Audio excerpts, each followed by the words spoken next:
I'm saying Manish just now said that don't use Google Analytics as one of your Google Analytics tool. I mean, I couldn't figure out the reason why. Can you just elaborate on that? I know Mahesh. Oh, Manish, yeah. Were you there in that? Let ask Manish about it. I won't comment. Okay, you won't comment on I that? think he is dealing with like very large volumes of like search traffic, and when that happens and that data gets shared with Google, then Google to maximize its revenue by looking at their data, they can figure out like which keywords to make more expensive. So that's the reason he doesn't want to share. Not only that, they can directly go to the advertiser and bypass Mahesh as well. No, then seriously, you have to actually recommend us some other besides Google So Analytics. see, I think this fear is not I personally believe this fear is just because it's two companies and similar brand name, etc. I don't think so. This is really a genuine fear. Of course, they can track which advertiser is spending money on Google and how much they're spending. That's their right to do. But in terms of analytics, I haven't come across any example in the last 4 or 5 years where Google has come back and shown according to their analytics in terms of what the website is doing, etc. Is it possible? It is possible.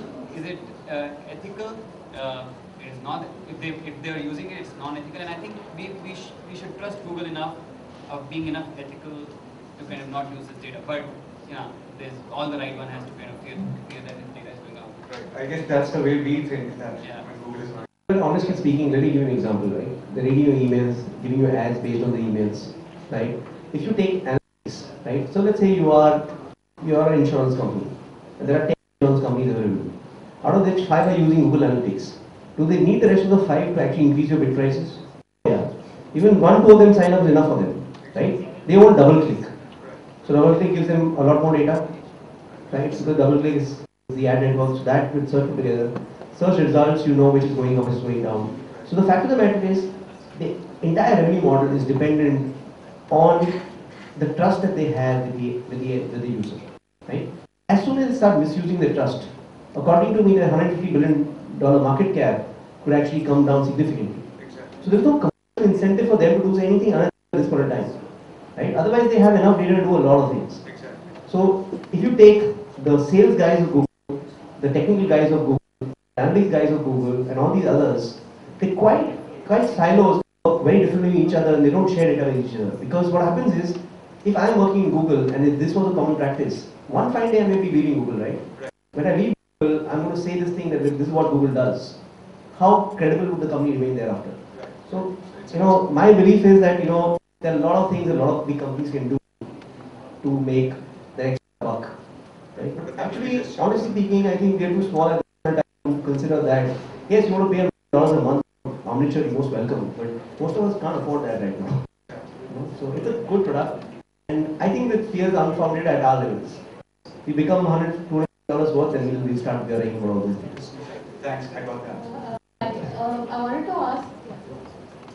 I wanted to ask how much of a technical knowledge you need to have to understand Google Analytics. Like, things like page views, things like clicks, what do they exactly mean?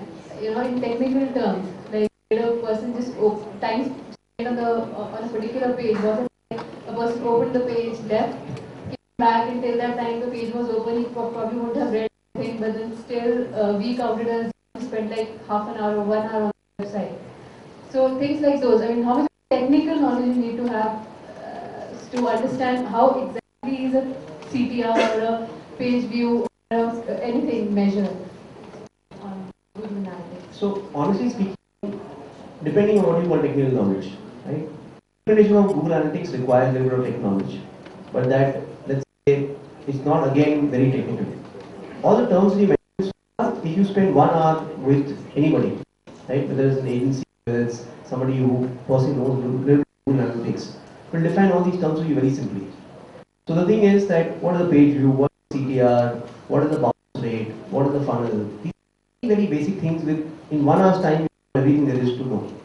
Thereafter, you know your business well, and you know that how your visitors are traveling in your website. You will be able to give much more insights and know what to do more than an agency or an analytics professional can do. So analytics is very simple. Basic analytics is very simple. It's only when you go into advanced funneling, segmentation, then slightly gets complicated. But with any industry, the deeper you go, the more technical knowledge you will need. But basic analytics that you learn within an hour. And